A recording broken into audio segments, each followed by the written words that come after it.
à tous, merci d'être avec nous pour une nouvelle émission du Talk sur le Figaro.fr. Je suis aujourd'hui avec Roland Lescure. Bonjour Roland Lescure. Merci beaucoup d'être avec nous. Vous êtes député La République En Marche, des Français de l'étranger et plus exactement des Français de l'Amérique du Nord. Vous présidez à l'Assemblée la Commission des Affaires économiques. Roland Lescure, est-ce que vous étiez hier dans l'hémicycle? J'y étais parce qu'on avait un certain nombre de propositions de loi qui étaient discutées, dont une qui concernait la Commission des Affaires économiques sur les squatteurs. Il y en avait une autre qui était portée par un député Les Républicains, Aurélien Pradié, oui, sur l'inclusion des élèves en situation de handicap. Votre majorité a décidé de ne pas la voter. Pourquoi ? Parce qu'on fait déjà beaucoup de choses et on va continuer à le faire pour l'insertion des élèves handicapés. On fait d'ailleurs des choses pour les handicapés dans leur ensemble. Vous savez qu'on a augmenté l'allocation adulte handicapé, qu'on va continuer à faire dans le cadre de la loi de finances en 2019. Cette année, à l'école, en France, il y a 340 000 jeunes élèves handicapés qui ont été insérés. C'est 20 000 de plus que l'année dernière. Et pour ça, il n'y avait pas besoin de loi, il y avait besoin d'action, il y avait besoin de détermination, et c'est ce que Jean-Michel Blanquer et ses services ont fait. Mais est-ce que ce n'était pas une bonne idée de vouloir revaloriser le statut des auxiliaires de vie scolaire, cette proposition sur la situation de handicap? Moi, je pensais que La République En Marche, c'était justement d'accepter tout ce qui faisait partie du bon sens, même quand ça venait de l'opposition. Oui, et d'ailleurs, plus tard dans la soirée, dans la nuit, on a voté une proposition de loi qui venait des Républicains sur le don du sang. Donc on n'a pas de sectarisme, on n'a pas d'opposition de principe. Quand on a une proposition de loi, on la regarde. La réalité, Jean-Michel Blanquer l'a bien dit, y compris dans une réponse aux questions gouvernement mardi, c'est que sur ce sujet, on va être plus ambitieux que ça. Et que le gouvernement souhaite avoir une approche globale, plus ambitieuse, qui sera présentée en 2019 et qui sera votée, je l'espère, par la majorité et les oppositions. Ce vote vous collera à la peau comme une infamie. Vous levez la main comme des Playmobil. Ça, c'est les mots de François Ruffin, le député La France Insoumise. C'est le retour des députés Godillot C'est le retour de l'éructation. Moi, François Ruffin, je le connais bien. Il est membre de la Commission des Affaires économiques. Vous l'avez dit, que je préside. Il parle fort, François Ruffin. Moi, je préfère ceux qui agissent à ceux qui éructent. François Ruffin, je vais le laisser éructer. Mardi, une loi a été votée, la loi que vous connaissez bien, Pacte pour la croissance des entreprises. Vous étiez le rapporteur général. Concrètement, à quel moment on peut attendre, à quel horizon est-ce qu'on peut attendre des résultats concrets sur l'économie française? Alors, les mesures de la loi Pacte, qui est une loi importante, parce que c'est une loi qui repense... Très riche. Elle Plus est de riche. 100 articles. Plus de 100 articles, effectivement. Elle est surtout très complète, parce qu'elle repense l'économie française pour la faire entrer, enfin, vous allez me dire, il était temps, dans le 21e siècle. On repense l'entreprise pour qu'à la fois on ait des entreprises françaises plus libres et plus prospères, contrairement à ce que pense la France Insoumise, avant de partager les ressources, il faut les créer, mais aussi une entreprise plus responsable, une entreprise qui partage. Donc c'est une loi très importante. Vous l'avez dit, il y a beaucoup de mesures, elles vont être étalées au cours des semaines, des mois, des trimestres qui viennent. De manière très concrète, dans la loi de finances, on porte des mesures qui vont du coup être en œuvre dès le 1er janvier 2019, qui dérivent de pactes. Le pacte Dutreil qui réforme les successions, le forfait social qui va inciter davantage les petites entreprises à faire preuve de participation pour partager mieux les ressources. Tout ça, c'est des éléments très concrets qui seront en place dès le 1er janvier 2019. Le calendrier parlementaire, vous le connaissez, ça prend un peu de temps avant de voter une loi en France, ce qui est normal. Et donc on passera au Sénat début 2019, oui. On retournera à l'Assemblée dans la foulée. Et moi, ce que j'espère, c'est que la loi Pacte sera promulguée au printemps, et qu'elle pourra du coup être mise en œuvre très vite.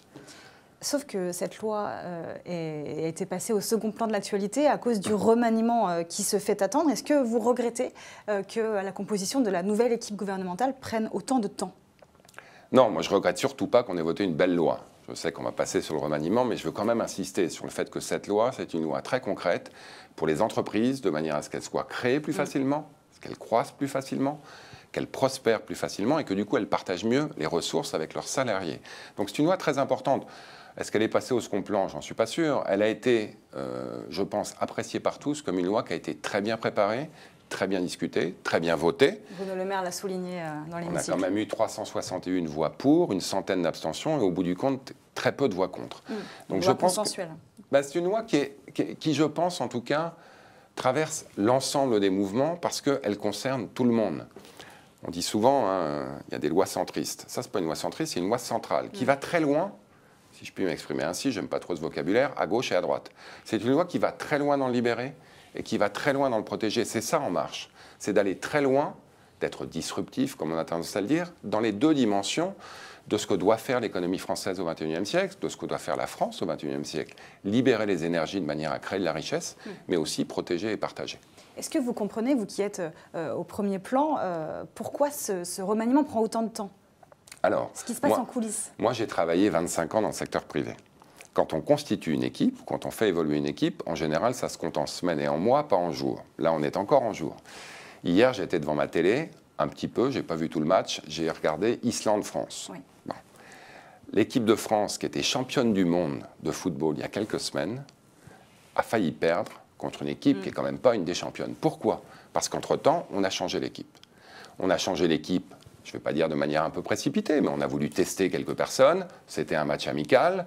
Et avec le résultat qu'on a connu, c'est qu'il a fallu Kylian Mbappé rentre pour mettre 2 buts. Là, on n'est pas dans un match amical. Là, on ne peut pas essayer. On ne peut pas faire des essais, ressortir, il n'y a pas de changement. C'est ce que vous voulez dire. Ce n'est pas un droit à l'erreur, c'est qu'avant de constituer une équipe qui va piloter les réformes qu'on va continuer à mettre en place, parce que le cap, il ne va pas changer dans les mois et dans les années qui viennent, qu'on prenne quelques jours de plus, moi, ça ne me dérange en aucun cas. Est-ce que vous avez vu ce sondage Odoxa pour le Figaro? La majorité des Français, 53%, jugent que le retard pris est grave parce que c'est le signe que l'exécutif n'est plus capable d'attirer les talents et qu'il existe des désaccords entre le président et le Premier ministre. Alors d'abord, je lis le Figaro tous les jours, donc oui, j'ai vu votre sondage. 2, moi je ne suis pas en politique depuis très longtemps, je m'étais promis de ne jamais commenter les sondages. Bon, je vais le faire quand même pour vous. Je l'ai lu, non mais c'est vrai, ça donne une idée un peu de l'opinion. Ce qui est vrai, c'est que depuis quelques jours, on ne parle presque que de ça. Oui. Moi, je le regrette entre nous, parce qu'il y a beaucoup d'autres sujets qui avancent, la loi Pacte, mais aussi la loi sur le logement, la loi sur l'alimentation, qui ont été votées la semaine dernière en Assemblée, et ça, on en parle peu. Donc on en parle beaucoup, donc forcément, les gens l'entendent, et forcément, ils se font un avis là-dessus. Moi, je vous fiche mon billet que si on a un gouvernement en forme, en place, avec une belle équipe la semaine prochaine, le même sondage dira... Ça sera la semaine prochaine, le remaniement.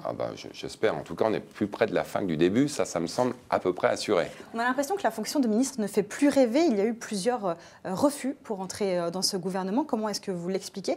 Est-ce que vous, la fonction de ministre, vous fait rêver?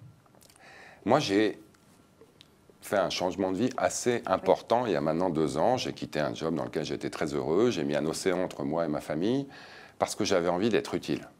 Moi, je vais là où je suis utile. Pour le reste, pas de commentaires. Si on vous propose d'être ministre, qu'est-ce que vous dites? Je vais là où je suis utile. Est-ce que c'est le bon moment, voilà, on pose une question plus générale, est-ce que c'est le bon moment selon vous pour faire monter des députés, La République En Marche par exemple, au gouvernement?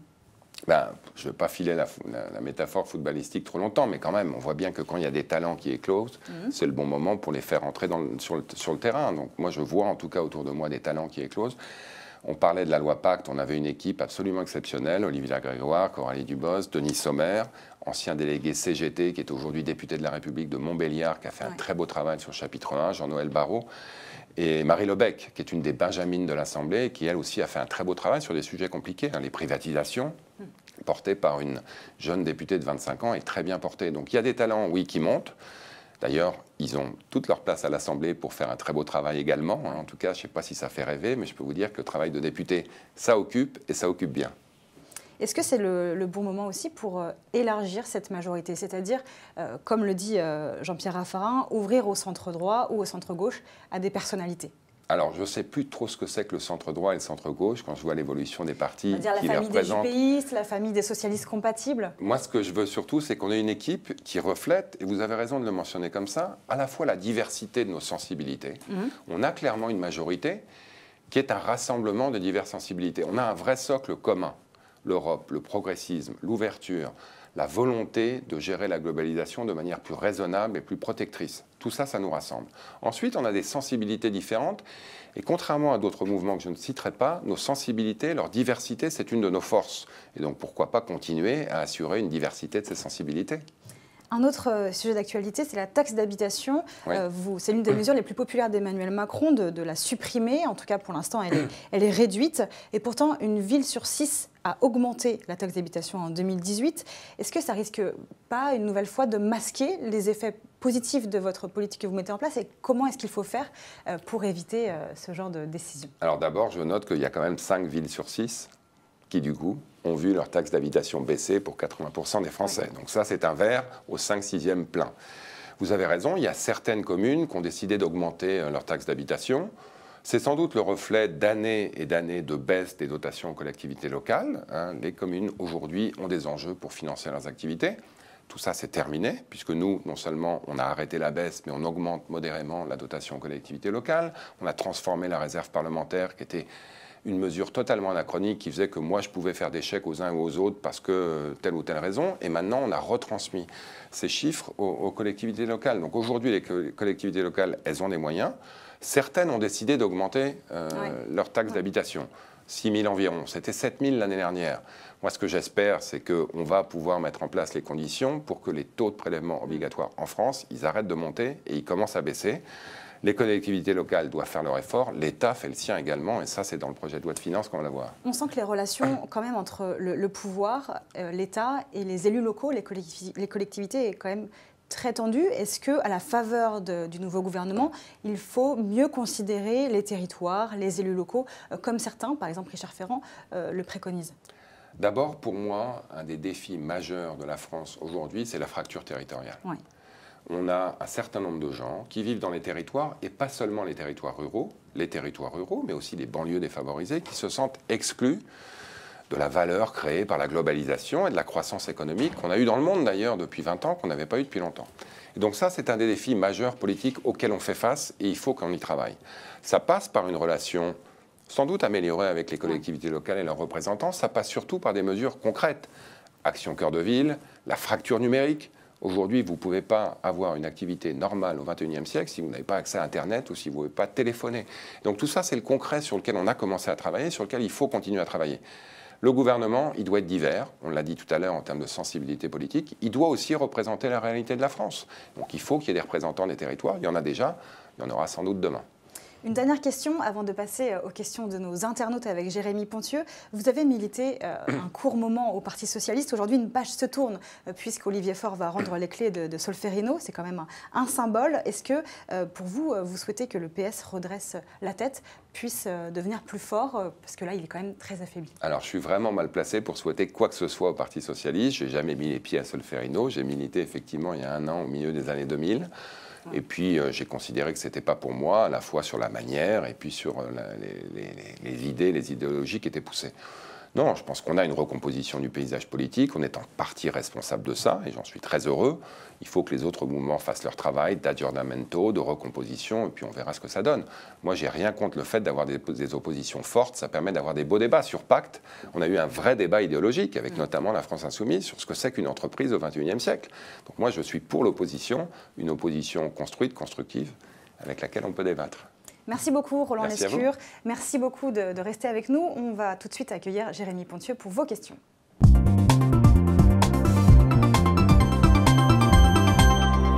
Bonjour Jérémy. Bonjour Monsieur Lescure. Bonjour. J'avais une première question de Louis qui dit très clairement quand est-ce que le gouvernement va réduire les dépenses de l'État? Et j'ajoute peut-être, est-ce que c'est déjà fait? Est-ce que c'est déjà en cours? On a commencé, mais c'est vrai que c'est un des grands défis, parce qu'on se plaint beaucoup parfois que l'État ne fait pas assez. Mais l'État dépense déjà beaucoup. Donc si on veut faire mieux, si on veut faire plus, il faut pouvoir réduire un certain nombre de dépenses. Vous savez que c'est un peu technique, mais on a des objectifs de baisse de part de la dépense publique dans le produit intérieur brut, parce que c'est ça qui compte, c'est finalement le pouvoir d'achat de l'État, de 3 points sur le quinquennat. Pour l'instant, on est en ligne avec cet objectif, on va continuer. Certains pensent qu'on en fait trop, d'autres pensent qu'on n'en fait pas assez. C'est sans doute une bonne manière de dire qu'on en fait ce qu'il faut. Ramzi nous dit les privatisations, sujet hautement explosif, n'ont pas suscité tant de polémiques, selon lui. C'est dans la loi Pacte d'ailleurs. Comment l'expliquez-vous? Alors ça, Ramzi pose une question très intéressante, parce que je pense que le débat sur les privatisations, on l'a transformé dans le vrai débat qui compte. Quel est le rôle de l'État au XXIe siècle? Est-ce que le rôle de l'État, c'est d'être assis sur des dividendes qui touchent tous les ans, ou est-ce que le rôle de l'État, c'est d'innover, c'est de protéger, c'est de réguler? Aujourd'hui, l'innovation, elle a lieu où? Elle a lieu dans les garages, elle a lieu dans les centres de recherche, elle a lieu dans les entreprises. Et donc l'État doit mettre en place des ressources pour susciter cette innovation. Et la raison pour laquelle on privatise, c'est à la fois pour arrêter d'être assis sur des dividendes, mais surtout de dégager des ressources qui vont financer cette innovation de demain. Les véhicules autonomes, la gestion des big data. Il y a énormément de défis qui nous attendent. Il faut que l'État fasse sa part. Je préfère qu'on finance l'innovation de rupture que les centres commerciaux de luxe ou les parkings des aéroports. Jean-Luc Dumont nous dit sur la retraite, et il y a beaucoup de questions sur les retraites, il faut le dire, qui nous assure que la valeur du point sur la retraite par point ne va pas baisser? Alors, je suis content qu'on adresse ça, et merci à Jean-Louis pour cette question, parce que c'est Une des mesures de cette semaine, en tout cas une des annonces de cette semaine qui est, elle, pas passée inaperçue, mais qui est essentielle. Ça faisait partie du programme, ça va être mis en œuvre dès 2019. Ça veut dire quoi? Ça veut dire qu'aujourd'hui, un Français qui a un job, une entreprise toute sa vie, il a une retraite et il sait la calculer. La réalité, c'est que les Françaises et les Français, de plus en plus, ils ont des carrières variables entre la fonction publique, le secteur privé, le chômage, et que le système par points, il va permettre de mettre tout ça en cohérence de manière à introduire de l'équité entre les Français. Jean-Paul Delevoye l'a dit, pour être très concret en réponse à la question, l'objectif, il n'est surtout pas de baisser les retraites. Il est d'assurer l'équité et de faire en sorte qu'on ait des retraites qui soient mieux équitables, sans doute plus importantes à terme, parce qu'un certain nombre de Françaises et de Français aujourd'hui n'ont pas de retraite suffisante de fait de ces carrières en zigzag, et en plus, on assurera un minimum. Autre sujet, Spinoza se demande pourquoi est-ce qu'il y a eu une baisse du budget de l'agriculture, il ne comprend pas. Alors, 10% apparente, une petite bêtise. Oui, c'est ça, mais alors il faut faire attention à l'apparence des chiffres. On fait énormément de choses pour l'agriculture dans le budget. Et ça, j'insiste beaucoup parce qu'une de nos grandes philosophies d'action, c'est de passer du curatif au préventif. Ce qu'on veut, c'est prévenir, préparer en amont les aléas de la vie, plutôt que de les corriger après qu'ils aient eu lieu. Dans l'agriculture, on crée un fonds qui va assurer les agriculteurs contre les aléas climatiques. Et donc, on ne va pas attendre que les tempêtes aient lieu pour faire des papiers par milliers pour avoir une somme qui va corriger les dégâts des tempêtes. On va mettre en place un fonds préventif. Ça, c'est très important. Et c'est au cœur de la stratégie qui passe du curatif au préventif. Sur l'agriculture, on fait plein de choses sur les aides à la transition bio. Ça, c'est très important aussi. Certaines viennent de l'État français, d'autres, beaucoup, viennent de Bruxelles. Et un des défis très importants des mois qui viennent, c'est la renégociation de la PAC, sur lequel on va être très fort. J'ajoute que la permanence de votre collègue député Jean-Baptiste Moreau, qui est agriculteur, a été vandalisée. Comment vous expliquez cette violence? Moi, j'ai été choqué, furieux, vraiment, quand j'ai vu ça, quand j'ai vu ces images. Jean-Baptiste Moreau, c'est un agriculteur qui continue, quand il rentre le week-end en Creuse, vous l'avez dit, à s'occuper de ses vaches. Il consacre jour et nuit, depuis 1 an et demi, à la transformation de la France, comme un certain nombre de mes collègues qui ont quitté une vie, je ne veux pas dire qu'elle était confortable, mais qu'elle était telle qu'elle était, pour se sentir utile. Et lui, je peux vous dire, je le côtoie à la commission économique, je l'ai vu comme rapporteur sur la loi alimentation, il a travaillé pour que ses collègues agriculteurs se retrouvent dans des situations économiques enfin meilleures qu'elles n'ont été. Qu'on arrête les suicides, qu'on arrête la paupérisation de l'agriculture, que certains considèrent que la meilleure manière de l'aider à faire son job, c'est de murer sa permanence, c'est un scandale. Merci beaucoup. Je ne sais pas si vous avez d'autres questions sur... Peut-être une toute dernière, vraiment une toute dernière. Lors du 17e sommet de la francophonie, le président français lui a exprimé sa préférence pour la candidature de la ministre rwandaise des Affaires étrangères. J'avais envie de vous demander, parce que je sais que vous êtes sensible aux questions du Québec, est-ce que vous soutenez ce choix alors que la canadienne pas Québec, mais canadienne, Michaëlle Jean brigue un nouveau mandat? Canadienne, québécoise et d'origine haïtienne. Oui, je soutiens la candidature de Mme Mushi Kinawago, qui est une Rwandaise. Je l'avais fait d'ailleurs avant le sommet de la francophonie dans un certain nombre de mes interventions, y compris d'ailleurs chez vos confrères québécois. Pourquoi? Parce que je pense qu'il est temps que l'Afrique assume cette présidence, il est temps qu'on réalise, en tout cas qu'on reconnaisse que la francophonie est en train de se développer de manière galopante en Afrique, y compris au Rwanda. C'est par ailleurs une personne très compétente, c'est une femme, je pense qu'elle va faire un très bon boulot à l'OIF, donc je soutiens pleinement cette candidature, oui. D'accord. Merci beaucoup Jérémy, merci beaucoup Roland Lescure d'avoir été avec nous aujourd'hui. On attend toujours ce remaniement. Merci à tous de nous avoir suivis. On se retrouve lundi pour une nouvelle émission du Talk.